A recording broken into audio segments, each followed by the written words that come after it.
ಸ್ನೇಹಿತರೆ, ಇಂದಿನ ಮತ್ತೊಂದು ವಿಡಿಯೋಗೆ ನಿಮ್ಮೆಲ್ಲರಿಗೂ ಸ್ವಾಗತ. ಭಕ್ತರ ಕಾವಲಿಗೆ ಇರುವ ಶಿವನ ದೇವಾಲಯದ ಎದುರು ನಂದಿಯ ಮೂರ್ತಿ ಕಡ್ಡಾಯವಾಗಿ ಇರುತ್ತದೆ. ಅದೇಕೆ ಎನ್ನುವುದು ಅನೇಕರಿಗೆ ತಿಳಿದಿಲ್ಲದ ಸಂಗತಿ. ಶಿವನ ಎದುರು ನಂದಿ ಇರುವುದಕ್ಕೆ ಅನೇಕ ಕಾರಣ ಮತ್ತು ಅರ್ಥಗಳೂ ಸಹ ಇವೆ.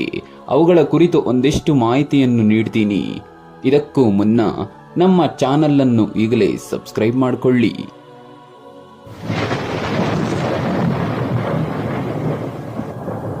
ಸರಳ ಹಾಗೂ ಸತ್ಯಕ್ಕೆ ಮಹತ್ವ ನೀಡುವ ಶಕ್ತಿವಂತ ದೇವ ಶಿವ. ಶಿವನನ್ನು ಶಿವಲಿಂಗವು ಪ್ರತಿನಿಧಿಸುತ್ತದೆ. ಭಕ್ತರ ಕಾವಲಿಗೆ ಇರುವ ಶಿವನ ದೇವಾಲಯದ ಎದುರು ನಂದಿಯ ಮೂರ್ತಿ ಕಡ್ಡಾಯವಾಗಿ ಇರುತ್ತದೆ. ಅದೇಕೆ ಎನ್ನೋದು ಅನೇಕರಿಗೆ ತಿಳಿದಿಲ್ಲದ ಸಂಗತಿ. ಶಿವನ ಮೂರ್ತಿ ಅಥವಾ ಶಿವಲಿಂಗವನ್ನು ಹೊಂದಿರುವ ಗುಡಿಗಳ ಎದುರು ನಂದಿಯ ಮೂರ್ತಿಯನ್ನು ಪ್ರತಿಷ್ಠಾಪಿಸಲಾಗುವುದು. ನಂದಿಯೂ ಸಹ ದೈವ ಶಕ್ತಿಯನ್ನು ಹೊಂದಿರುವುದರಿಂದ ಶಿವನ ಆರಾಧನೆಯ ಜೊತೆಗೆ ನಂದಿಗೂ ಪೂಜೆ ಸಲ್ಲಿಸಲಾಗುತ್ತೆ. ಧರ್ಮ ಮತ್ತು ಶಾಸ್ತ್ರಗಳಲ್ಲಿ ಹೇಳಲಾಗುವ ಪ್ರತಿಯೊಂದು ವಿಷಯವೂ ಸಹ ಆಳವಾದ ಮಹತ್ವ ಹಾಗೂ ಅರ್ಥವನ್ನು ಪಡೆದುಕೊಂಡಿರುತ್ತವೆ. ಶಿವನ ಪ್ರತಿರೂಪವೇ ಆತ್ಮಲಿಂಗ. ನಂದಿಯು ಶಿವನ ವಾಹನ ಹಾಗೂ ಪರಮ ಭಕ್ತನಾಗಿದ್ದ. ಹಾಗಾಗಿ ಶಿವನು ಎಲ್ಲಿ ಇರುವನೋ ಅಲ್ಲಿ ನಂದಿಯೂ ಸಹ ಇರುತ್ತಾನೆ. ಶಿವನ ಎದುರು ನಂದಿ ಇರುವುದಕ್ಕೆ ಅನೇಕ ಕಾರಣ ಮತ್ತು ಅರ್ಥಗಳೂ ಇವೆ. ಅವುಗಳ ಕುರಿತು ಒಂದಿಷ್ಟು ಮಾಹಿತಿಯ ಬಗ್ಗೆ ಚರ್ಚೆ ಮಾಡೋಣ. ಶಿವಲಿಂಗ ಅಥವಾ ಶಿವನ ಮೂರ್ತಿಯ ಎದುರು ಕುಳಿತಿರುವ ನಂದಿಯು ಮನುಕುಲಕ್ಕೆ ವಿಶೇಷ ಸಂದೇಶವನ್ನು ನೀಡುವುದು. ವ್ಯಕ್ತಿ ಶಿವನಲ್ಲಿ ಶರಣಾಗಿ ಭಕ್ತಿಯಿಂದ ನಮಸ್ಕರಿಸುವಾಗ ಅಥವಾ ಪೂಜೆ ಮಾಡುವಾಗ ಅವನ ಗಮನವು ಶಿವನೆಡೆಗೆ ಕೇಂದ್ರೀಕರಿಸಬೇಕು ಎನ್ನುವುದು ಸೂಚಿಸುತ್ತದೆ.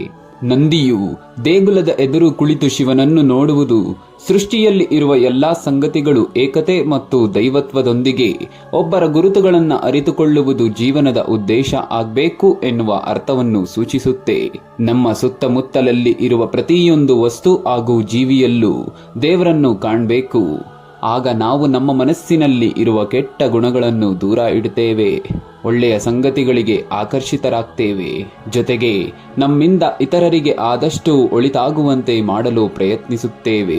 ದೈವ ಶಕ್ತಿಯನ್ನು ಆರಾಧಿಸುವುದರ ಮೂಲಕ ಜೀವನದ ಅರ್ಥ ಮತ್ತು ಗುರಿಯನ್ನು ಅರಿತು ಸಾಕ್ಷಾತ್ಕಾರವನ್ನು ಪಡೆದುಕೊಳ್ಳಲು ಸಾಧ್ಯವಾಗುವುದು. ಶಿವನ ಮುಂದೆ ನಂದಿಯು ಕುಳಿತಿರುವುದು ಮನುಜ, ನೀನು ಶಿವನಿಗೆ ಶರಣಾಗು, ಶಿವನು ನಿನಗೆ ಬೇಕಿರುವುದನ್ನು ಕರುಣಿಸುವನು ಎನ್ನುವ ಸಂದೇಶ ಮತ್ತು ಜೀವನದ ಅರ್ಥವನ್ನು ತಿಳಿಸುವುದಾಗಿದೆ.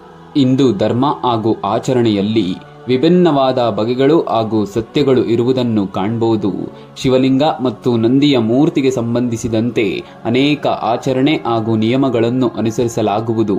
ಉದಾಹರಣೆಗೆ, ಶಿವಲಿಂಗ ಹಾಗೂ ನಂದಿಯ ನಡುವೆ ಯಾರೂ ನಿಲ್ಬಾರ್ದು. ನಂದಿಯ ಕೊಂಬಿನ ನಡುವಿನ ಅಂತರದಲ್ಲಿ ಶಿವಲಿಂಗವನ್ನು ನೋಡಬೇಕು. ಶಿವಲಿಂಗದ ಪ್ರದಕ್ಷಿಣೆ ಮುಗಿದ ನಂತರ ನಂದಿಗೂ ನಮಸ್ಕರಿಸಬೇಕು. ಹೀಗೆ ಅನೇಕ ನಿಯಮಗಳು ಹಾಗೂ ಆಚರಣೆಗಳು ಇಂದಿಗೂ ಇವೆ. ಅವುಗಳೆಲ್ಲವೂ ವಿಶೇಷವಾದ ಕತೆ ಹಾಗೂ ಸಿದ್ಧಾಂತಗಳನ್ನು ಒಳಗೊಂಡಿವೆ. ಮನುಷ್ಯ ಜೀವನದ ಪಯಣದಲ್ಲಿ ಸಾಮಾನ್ಯವಾಗಿ ವಿಚಲಿತನಾಗುತ್ತಾನೆ. ಅವನು ತನ್ನ ಇಂದ್ರಿಯ ಮತ್ತು ಭಾವನಾತ್ಮಕ ಚಿಂತೆಗಳ ಮೇಲೆ ಹತೋಟಿಯನ್ನು ಹೊಂದಿರಬೇಕು. ಯಾವಾಗ ವ್ಯಕ್ತಿ ಜೀವನದ ಉದ್ದೇಶವನ್ನು ಅರಿಯುತ್ತಾನೆ, ಆಗ ಮಾತ್ರ ಸರ್ವೋಚ್ಚವಾದದ್ದನ್ನು ಸಾಧಿಸ್ತಾನೆ ಎಂದು ತಿಳಿಸುತ್ತೆ. ನಂದಿಯು ನಂಬಿಕೆ, ನ್ಯಾಯ, ಗೌರವ, ಬುದ್ಧಿವಂತಿಕೆ ಮತ್ತು ಶಕ್ತಿಯನ್ನು ಪ್ರತಿಬಿಂಬಿಸುವನು. ನಂದಿಯಂತಹ ಸ್ವಭಾವ ಹಾಗೂ ಗುಣಗಳನ್ನು ಹೊಂದಿರುವ ಭಕ್ತರು ಶಿವನಿಗೆ ಅತ್ಯಂತ ಪ್ರಿಯವಾದ ವ್ಯಕ್ತಿಗಳಾಗ್ತಾರೆ. ಆಗ ತನ್ನ ಭಕ್ತರ ಜೀವನದಲ್ಲಿ ಸಂತೋಷ ಮೊಳಗುವಂತೆ ಮಾಡುವನು. ಜೊತೆಗೆ ಅವರ ಸದ್ಗತಿಗೆ ಮಾರ್ಗದರ್ಶನ ತೋರುವನು ಎನ್ನಲಾಗುತ್ತೆ. ನಂದಿಯ ಸರಳವಾದ ಗುಣವು ಶಿವನಿಗೆ ಅತ್ಯಂತ ಮೆಚ್ಚುಗೆಯನ್ನು ನೀಡುತ್ತಿತ್ತು.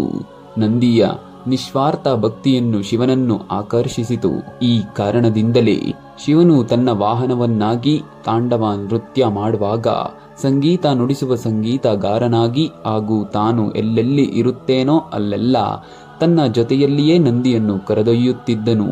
ಹಾಗಾಗಿ ನಂದಿಯ ವಿಗ್ರಹವನ್ನು ಶಿವ ಮತ್ತು ಶಿವಲಿಂಗ ಇರುವ ದೇವಾಲಯದ ಎದುರು ಇಡುವರು ಎಂದು ಹೇಳಲಾಗುತ್ತೆ. ನಂದಿಗೆ ಸಂಬಂಧಿಸಿದಂತೆ ಅನೇಕ ಕಥೆಗಳು ಹಾಗೂ ಉಪಕಥೆಗಳು ಇರುವುದನ್ನು ಕಾಣಬಹುದು. ಒಂದು ಧರ್ಮಕಥೆಯ ಪ್ರಕಾರ ಕಶ್ಯಪ ಮತ್ತು ಸುರಭಿ ದಂಪತಿಗಳು ಶಿವನನ್ನು ಆರಾಧಿಸಿ ಗಂಡು ಮಗುವನ್ನು ಪಡೆದುಕೊಂಡ್ರು. ಆ ಮಗುವಿಗೆ ನಂದಿ ಎಂದು ಹೆಸರೂ ಸಹ ಇಟ್ರು ಎಂದು ಹೇಳಲಾಗುತ್ತೆ.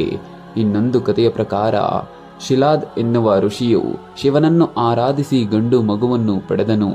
ಆದರೆ ಮಗುವಿನ ಆಯುಷ್ಯವು ಕೇವಲ 8 ವರ್ಷಗಳು ಮಾತ್ರ ಇತ್ತು. ಆಗ ಆ ಮಗು ಶಿವನ್ನು ಭಕ್ತಿಯಿಂದ ಆರಾಧಿಸಿತು.